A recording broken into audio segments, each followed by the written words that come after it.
The Swiss mountain resort of Davos has opened its doors for the annual World Economic Forum, and this year it's pulled in a record number of world leaders, including the U.S. president, but many are determined to show that he is not welcome.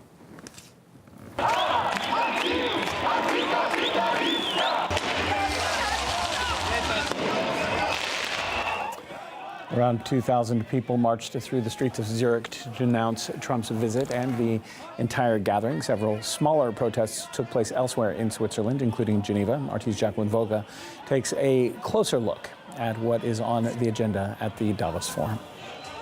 The World Economic Forum is well underway here in the scenic town of Davos, nestled in the Swiss Alps, and the guest list is chock full of political heavyweights, such as May, Merkel, Macron, and to many surprise, Trump.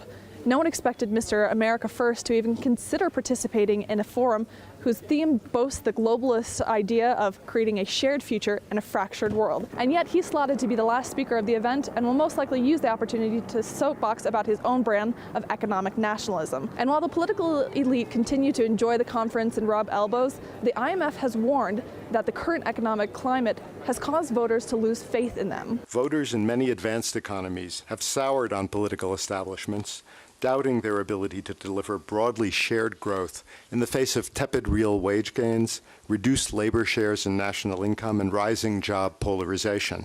And in reality, that discontent really shouldn't be all that surprising, given that those in the 99% aren't the ones enjoying the benefits of the recent economic growth.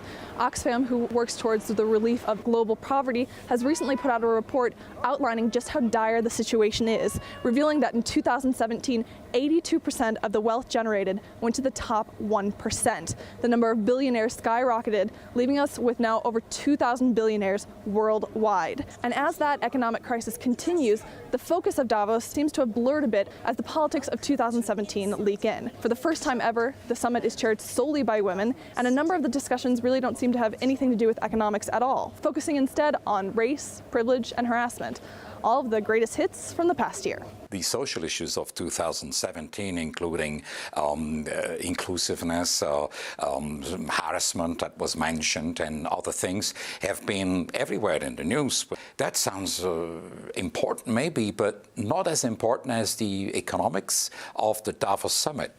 I think that the North America, Europe, Japan and other developed nations have never been as inclusive as they are now, or tolerant, by the way. Of course, there are reactions to certain things like the migration crisis, but the people are used to it now much more than before, and we are very inclusive. It's not a time for crusades anymore.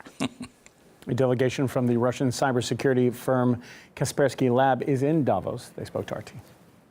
I would say it's the trend from the last years, and actually one of the main topics of this year in Davos is fragmentation of the world. Unfortunately, it's happening. There is a global geopolitical tensions and fights between countries, and it backfires private companies. It backfires us.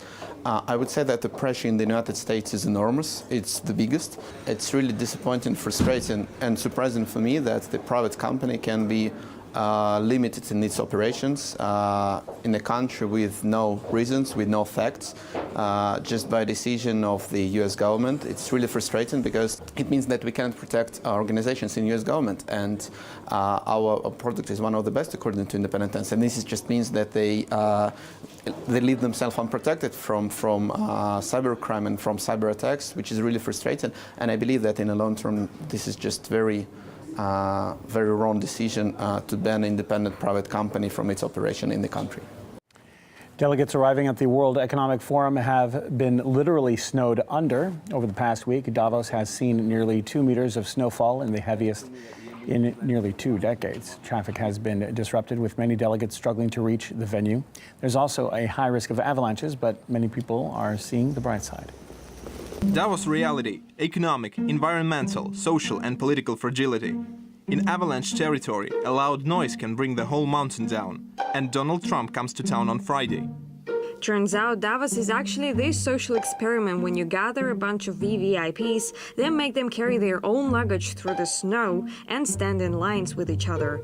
Elbows are out. Wonder what would happen if Davos got snowed in and no one could leave for a week, and the world realised that it could run itself without the business and political elite.